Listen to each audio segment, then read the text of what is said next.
This morning, we are continuing our series that we call Life Lessons from Biblical Heroes. And as I mentioned a few weeks ago, this series, the idea and some of the information from the series comes from a book, a little book by John C. Maxwell called Running with the Giants. And what he refers to as the giants of the faith, I have kind of referred to as our biblical heroes. Well, today we're going to be talking about Moses. And if you've been following along with the Bible through the year schedule that we started at the first of the year, you will have been reading about Moses, because his story is told to us in the book of Exodus, and we just so happen to have started Exodus and this past week or so. So you've been reading about Moses, and so that's what we're going to be talking about today. We're going to take a look at Moses' life and what life lessons we can learn from him that apply to our life today. Well, hopefully you know Moses' story, so I'm just going to kind of give you a quick summary, kind of Moses in a nutshell kind of description.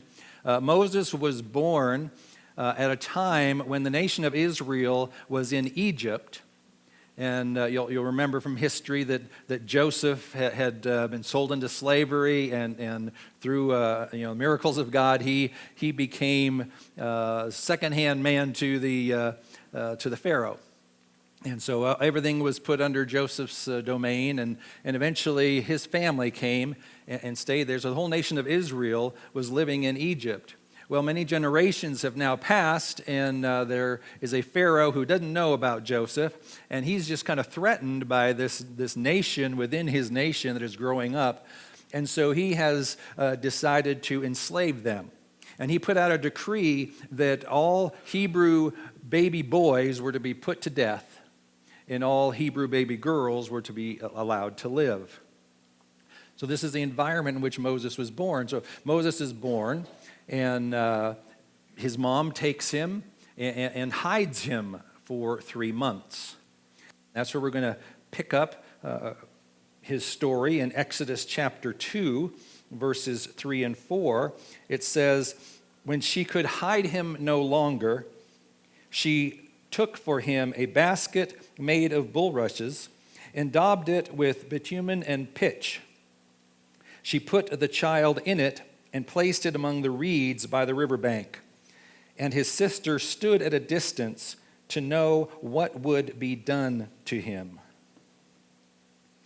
So as you know his story, the Pharaoh's daughter happened to come at that same time, and she found the baby, and she claimed him as her own, took him as her son, named him Moses. And for the next 40 years, Moses was raised in the palace of Pharaoh. He was there in the safe zone, living the good life for 40 years. Then something happened. Moses decided to step out of the safe zone and take a risk. He knew that he was Hebrew, and he saw an Egyptian beating a Hebrew slave. And for some reason at that moment, he felt that he needed to step out, take a risk, and intervene on behalf of the Hebrew slave. Well, in the process, he ended up killing the Egyptian. And as a result, Pharaoh was once again wanting his life. He wanted to kill Moses, so Moses had to flee Egypt. He ended up out in the desert of Midian. He met a man named Jethro, married one of Jethro's daughters, had a son of his own, and there for the next 40 years he lived as a shepherd in Midian, once again living in the safe zone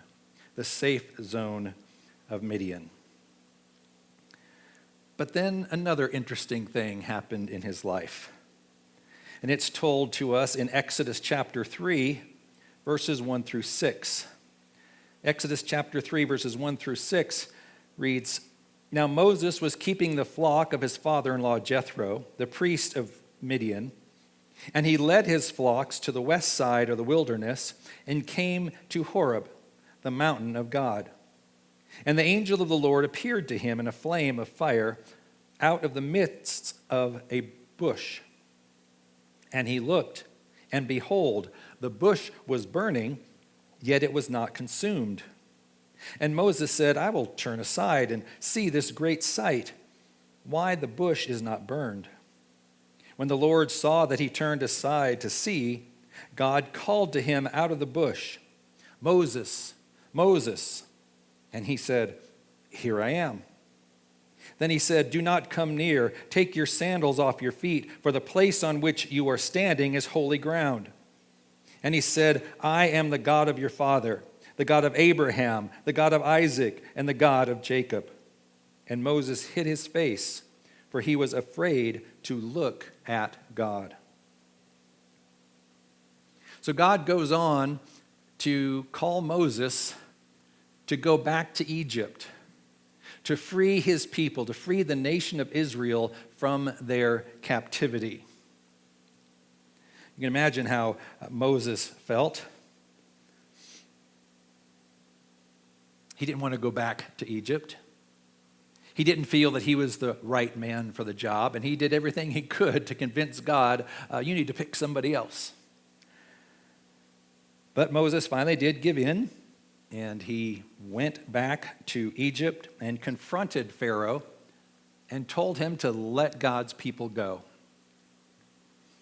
Well, Pharaoh wasn't going to do that, and so after a series of 10 plagues that God put upon Egypt, finally Pharaoh lets God's people go. And as they leave, they head toward the Red Sea. Pharaoh changes his mind, sends his armies after the nation of Israel. God parts the Red Sea. The nation of Israel crosses on dry ground to the other side. And as the armies of Egypt get into the Red Sea, God releases the water and wipes out Pharaoh's army. But that's not the end of the story. Because of their disobedience to God and their rejection of Moses, the people of Israel have to wander the desert for another 40 years with Moses as their leader. And we are told that Moses lived 120 years. So he was 120 years old when he died. So if you look at Moses' life, it can be divided into 3 40-year segments. The first 40 years were in the safe zone of the comfort of Pharaoh's palace. The middle 40 years was another safe zone as a shepherd in the desert of Midian. And then the final 40 years was living in the faith zone, leading God's people in the desert. So what can we learn from Moses and his life? Well, I think when we boil down the life lesson from Moses, it would be live in the faith zone, not in the safe zone. We see that when Moses stayed in the safe zone, that safety of the palace or the safety of his life in Midian as a shepherd, he may have had comfort, he may have been content, but he really wasn't doing anything of kingdom value. He really didn't have a strong relationship with God. He didn't know God like he did the last 40 years of his life. It wasn't until he stepped out of that safe zone and into the faith zone that he truly experienced God in his life. Each of our life stories can really be defined by the risks in our life. The risks that we take and the risks that we don't take. I think the same is true with Moses. If he looked back at his life, he would see some of the risks that he took and the risks that he didn't. We never would have heard of Moses if he hadn't taken the risk. If he hadn't stepped out of his comfort zone, his safe zone, and followed God's leading back to Egypt, we never would have heard of him. But because he stepped out in faith, not only was a nation freed from slavery, but Moses got to experience God in a real and personal way. And one of the things I like about Moses' story and the Bible in general is, you look at Moses and he is presented as a normal human being. The Bible is true history. If a human was to write a story like the Bible, all of the heroes would have been perfect. But we look at the Bible characters that we refer to as heroes, and they were anything but perfect. Sometimes we sell ourselves short and we say, oh, well, God could never use me like he used those people because they were special. No, the Bible doesn't paint what we consider heroes as supermen or superwomen. They're just normal, everyday people who made a choice to step out of their safe zone into the faith zone. They yielded their life to God, and God used them in a great way. That's the only difference, is taking risks. Stepping out in the safe zone and into the faith zone isn't an easy thing to do, and it wasn't easy for Moses. In fact, there were 3 things that Moses had to overcome in order to do that.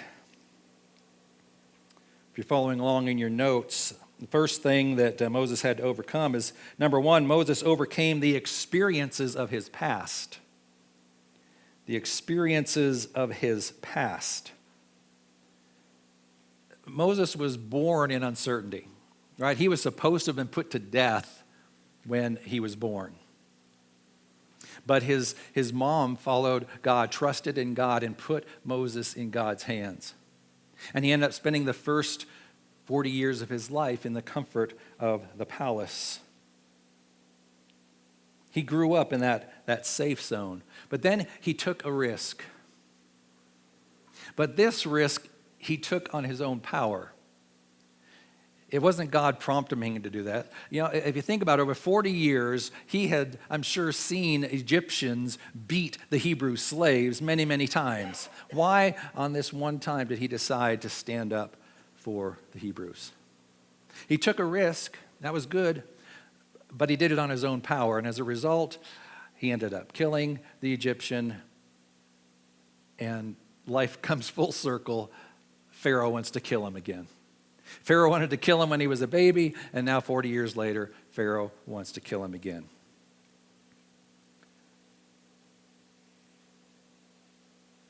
Looking back, he stepped out of the safe zone into the faith zone, and it didn't turn out too well. So I'm sure that kind of made him a little gun shy. Well, that didn't turn out. I don't think I'm going to try that again. So he had to overcome those experiences from the past. The same is true of us. I'm sure that maybe you have tried to step out in faith before, and maybe it didn't turn out too well. Maybe you've tried to help somebody, and put yourself out there, and you got hurt. So you said, nope, I'm not going to do that again. We have to overcome those experiences from our past to step out in faith. The old saying, when you fall off a horse, get back on it and ride again. The longer you wait to get back on that horse, the harder it is to get back on it. So we have to overcome those experiences from our past. The second thing is Moses overcame the comfort of his present. After Moses left Egypt, he had settled down again, started a new life as a shepherd in Midian, and he was comfortable. His father-in-law Jethro only had daughters, so he was like a son to Jethro. He was the heir apparent to take over all of Jethro's flocks and his riches. He was the heir apparent. So everything was perfect as far as he was concerned. He was comfortable in that life. So when God called him to go back to Egypt, he wasn't too keen on the idea. He had to overcome the comfort of his present. He was content to stay in his new life in that safe zone of Midian. He had left Egypt behind. He had started a new life. He didn't want to change. I kind of experienced a similar thing on a much smaller scale as what Moses might have been going through here. A year and a half ago or so, Chris and I retired as pastor of Red Veil Church. I retired from the school, and we moved to Eckert, and we were going to start a new life. In fact, we lived there for a year. I was enjoying retirement and spending more time with Chris, and then someone told us that Christ Church of the Valley needed a little help, temporarily, to fill in, and I was a little hesitant at first, I'll be honest with you, because I was comfortable. I didn't want to step back into this. But I convinced myself it was only temporary, so I could do anything for a couple months, right? Well, almost instantly, you all grew on us. You're such lovable people. Plus the fact that many of you started twisting my arm a bit. And the Lord was prompting us to make this temporary situation more permanent. And I resisted it. A lot of the excuses that we're going to hear Moses offer, I offered up. I was hesitant. I didn't want to leave that comfortable new life that we had. But again, like Moses, he gave in. I do believe that's what God wants for us. And so we're stepping out in faith to see where the Lord leads us, what he has in store for us. But we have to overcome the comfort of our present situation if we're going to step out in faith. If we're going to follow God into the safe zone, we not only have to overcome the experiences of our past, we also have to overcome the comfort of our present. The third thing, Moses overcame the insecurity of his future. He overcame the insecurity of his future. When God called Moses through the burning bush and told him to leave his comfortable situation and go back to Egypt, Moses tried to convince God that he was unqualified. He had no confidence in himself, and he was insecure about his future. Listen to some of the excuses that he gave God from Exodus chapter 3 and Exodus chapter 4. He says, "Who am I that I should go?" I said that. "What shall I say to them? But suppose they will not believe me, but I am slow of speech." And on and on and on he went. He was trying to convince God, you've got the wrong guy here. Have you ever said that to God? You know God is calling you to do something, and you say, no, not me. Wrong person here. Find someone else. I can make some suggestions. How about this person over here? Yeah. Finally, he says, "Oh Lord, please send someone else to do it." He just comes right out and says it. Please send someone else to do it. He told God, you've got the wrong guy. Moses had to overcome his insecurity about himself and the insecurity about his future. He had to do what we all need to do in that situation. When we're insecure about our future and where stepping out in faith might lead us, we need to lean on God, because he's the only one who knows the future. So we need to draw close to him, lean on him, and do what he's calling us to do. Step out in faith.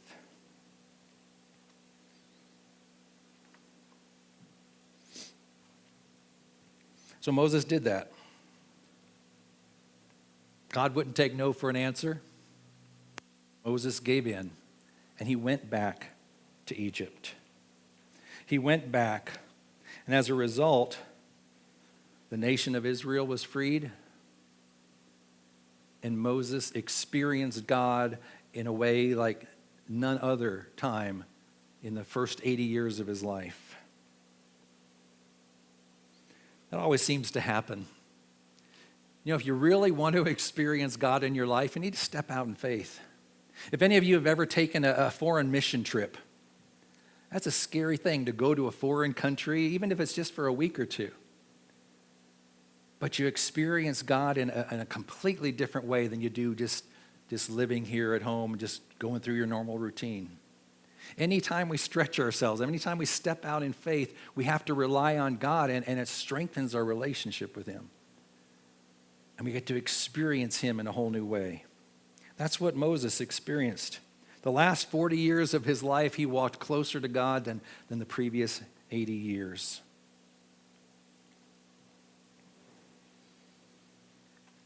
What is it that God is calling you to do? If we were to step out into the faith zone. Now, I'm not suggesting that God wants us to do anything big like Moses did and free a people, a nation from slavery. But what is it we can do? Whatever phase of life that we are in, what is it that God is calling us to do? Maybe it's not a whole nation that's in slavery, but maybe it's one person. Because there are people in our community today who are slaves to alcohol, to drug abuse. Maybe they're enslaved in an abusive relationship. And they need somebody to come alongside them and help them, free them from that slavery. The slavery to the enemy, to Satan, and all the evilness that is going on in this world. Many people are trapped and enslaved by their sin. Maybe God is calling you. Maybe somebody came to mind as I mentioned that, calling you to reach out to just one person. Maybe you can free them from whatever slavery they're struggling with. Maybe it's simply when God brings somebody to your mind, you pick up the phone and call them. Or you write them a note. Or if we have shut-ins that maybe they need to just be visited or brought food, or again, just a quick note or a quick phone call saying that they're thought of. God continually prompts us. How many times do we resist that prompting and say, it's just, I got something else to do. You never know how God wants to use you until you're willing to step out of your safe zone and into the faith zone. So what are three lessons that we can learn from Moses' life that apply to us? What are three things that Moses might tell us about that safe zone? Well, point number one, we do not naturally leave the safe zone. We do not naturally leave our safe zone. Newton's first law of motion states that a body at rest tends to stay at rest unless it's acted upon by an outside force. Now, he wasn't necessarily talking about people when he came up with that law, but it so does apply to our human nature, doesn't it? Just think about it, these past few days and weeks, those cold mornings that we had. We're nice and comfortable under our nice warm blanket. And the floor, our bedroom floor, is so cold. And it's just so much easier to stay under that warm, comfortable blanket than to get out of bed and start our day. We like to stay in our comfort zone. And it takes an outside force to get us going. Well, you know what? God has an interesting way of applying that outside force to get us out of our comfort zone, get us out of our safe zone, and into the faith zone. Lesson number 2 is growth begins when we leave the safe zone. Growth begins when we leave the safe zone. Moses spent the first 40 years of his life in Egypt. And he benefited from everything that the palace had to offer. But it was only when he left Egypt that he began to truly experience God. Only after he left Egypt did he learn what God's true purpose for his life was. If he had stayed in Egypt, he may have never learned what God created him for, what mission God had for him. If he had not left Egypt, he would have never had his burning bush experience. You can't stay the same and grow at the same time. If you want to grow, you've got to get out of your safe zone and step into the faith zone. And lesson number 3, the safe zone robs us of our greatest moments and memories. The safe zone robs us of our greatest moments and memories. John Maxwell ends this section of his book with the following words: "Many people are so afraid of risk that they spend their entire lives in Egypt, the land of not enough. A few are willing to get out of their safe zone, and as a result, they enter the desert, the land of just enough. But God wants more for you. He wants you to leave the wilderness and enter the promised land, the land of more than enough." It took faith for Moses to leave his safe zone. If he hadn't left that safe zone, he would have never experienced God the way he had the last 40 years of his life. The same is true for us. God wants us to leave our safe zone. I don't know what that looks like for you. It's going to be different for each one of us. The different phases of life we're in, our age, our situation, whatever gifts or resources that God has given to us. But he wants us to live every day in the faith zone, following his leading, following his prompting. And it could just be, like I said, a small thing. Just picking up the phone and calling somebody. You know how many times you go through your day and somebody pops into your mind, I wonder what's going on with them. I need to call them. But then you don't. Do it the next time. Just take that step. And the more you respond out of faith, the stronger your relationship with the Lord will become. It has been said that at the end of our life, when we look back at the risks in our life, we're going to be more disappointed in the risks that we didn't take instead of the risks that we did take. So may Moses' life challenge us to take some risks with the Lord, not on our own strength. Step out in faith. Take the risk to follow the prompting of the Lord and just see what happens. I believe that we will experience God in a whole new way if we just live in the faith zone instead of staying comfortably in our safe zone.